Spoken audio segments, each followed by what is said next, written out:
Scott, I must start with your aspiration to be the mayor of this great city. What is the Stringer plan to drag this city out of this pandemic? Well, that is the number one priority. Is we're going to have to do a lot at the same time. One, we have to use our financial chops to slowly and carefully turn the economy on. I would argue that we can't turn the economy on the same way we closed it. We have to be more thoughtful about how we invest in infrastructure, how we invest in the neighborhoods that have just been ripped apart by COVID. So the next mayor is going to have to govern in a serious way to get this economy going. For me, the priority has to be closing budget deficits in a way that spurs economic development and growth in all of our communities. And it's something I'm thinking about not just as a mayoral candidate, but as controller, the chief financial officer of the city. Within the liberal ethos of New York City, can you go after the rich? People. My view is, look, here's the state of play. We have a $4.2 billion deficit in our city budget for next year. It's tough, but manageable. So we have to use all the levers at our disposal to close that budget gap. So, for example, we have billions of dollars in reserves. We can draw down on those reserves. We have the opportunity to find more efficiencies in our agencies. Our mayor has never gone through an exercise looking to save money year in and year out. So there's a lot that we can do simply by being good auditors and saving hundreds of millions of dollars. I also have put on the table, as we should, people of great wealth who did great in this city over the last 10, 20 years. They should be prepared, if necessary, to step up and help out as well. When that happens, and we have a balanced approach to balancing the budget, then we're on to something. But everyone has to help it. I would make the argument that we in New York City have watched heroes every single day. This pandemic started with us. We saw frontline workers going to save lives. They didn't have masks. They didn't have protection. They went out. Some people lost their lives. And I think the business community, come on, step up. We need your help too. We're all in this together. Do you have any concerns about members of the business community, members of the wealthier class in New York, leaving New York should you raise taxes on them? Look, we've had a fiscal crisis as far back as the 1970s. When I was growing up, in fact, you're right, my cousin Bella Abzug ran for mayor of New York City. People fled. I remember they left as a kid. They came back. After 9/11, people fled, but they came back. After 2008 recession, people left. They came back. There will be some that will leave. But everyone, at the end of the day, wants to be in the center of the universe. No disrespect to London. They want to live in New York City. The next mayor has to continue to build on quality of life, economic stability, and also reimagine what the city can look like, whether it's transportation or helping communities most in need. And once that happens, I believe people are going to come roaring back here. And by the way, what I would say to people with a lot of money, why would you risk your life going to Texas or Florida or any place where you have governors who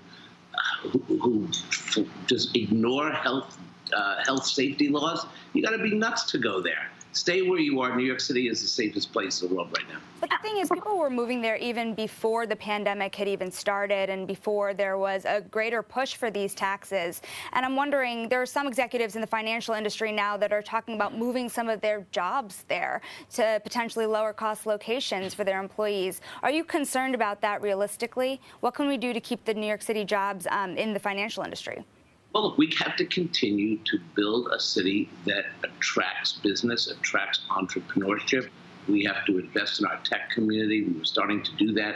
Life sciences has always been something that has been a foundation for a future economy. We've got to build our schools and invest in our universities, because that's why young people from around the world want to come and get educated here. And when they come here, they always stay here. So we need a strong plan to make sure that we have a robust business community. But we also have to remind ourselves that we have 66,000 small businesses in New York City. They employ 700,000 people. I don't want to see them get squeezed or lost.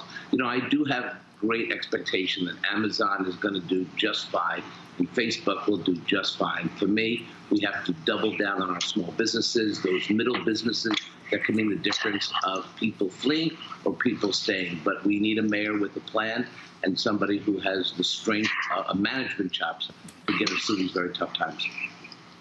So, Mr. Stringer, I don't know if I've missed it. I want to go, back to some of the cost inefficiencies you're talking about. But first, would you raise taxes for the wealthy?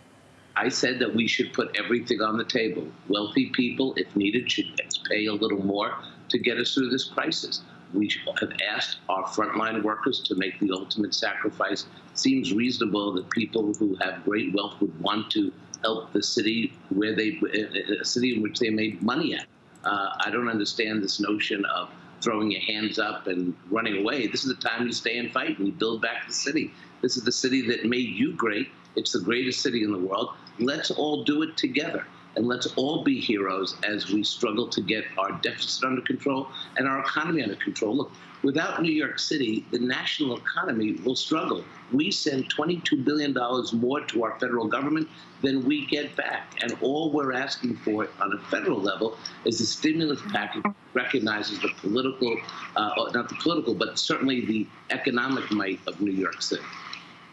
So you were mentioning spending inefficiencies. How much can you save by getting that back in order? I estimate that you could save up to $500 million to $1 billion, depending on how deep you go with those efficiencies. Again, these are not layoffs. These are not efficiencies that would hurt essential services. We have that much fat in our budget. I've done the audits of all the agencies. It exists. We have to flesh it out and then reinvest that money in the things that we need to keep going, services in our city, but also to close our budget deficit. You know, here's the deal. In my office, we did a 4% cut. I returned millions of dollars from the Comptroller's office, gave it to the city general fund without them even asking. And it's not that hard. You take a scalpel, not a sledgehammer. You do the hard work of finding those efficiencies, and then you bring them into the general fund to offset the deficit. The other thing that I've offered to do with the mayor is do the kind of refinancing of our city debt. We have low interest rates. I estimate that we can realize $400 million in refinancing, perhaps another $500 million next year. So there's a lot that we can do to stem the tide. It's not just raising taxes. That could be a component. It's not just borrowing, but that could be a component. We have a lot sitting out there to get this deficit under control. We just need the political will. We just need to get to work and do the savings. To what extent are we facing a New York City that's like the 1970s? Today, we're not. What I worry about is that we could create our own 1970s story if we don't take decisive action. But we are not on the edge of bankruptcy. Look, I still believe that even with all of the savings measures I'm talking about on your show today, Biden will become president. We will have a real stimulus package that will help government, local and state governments. That's ultimately the way we get out of this. But in the meantime, New York City will do its share, as will, I'm sure, other localities around the country. You know, Donald Trump has given up on his hometown long before the pandemic, and he has been the chief architect of literally poisoning hundreds of thousands of people. And that era hopefully comes to an end politically. We just have to hold on until help is on the way, and hopefully that will come in November.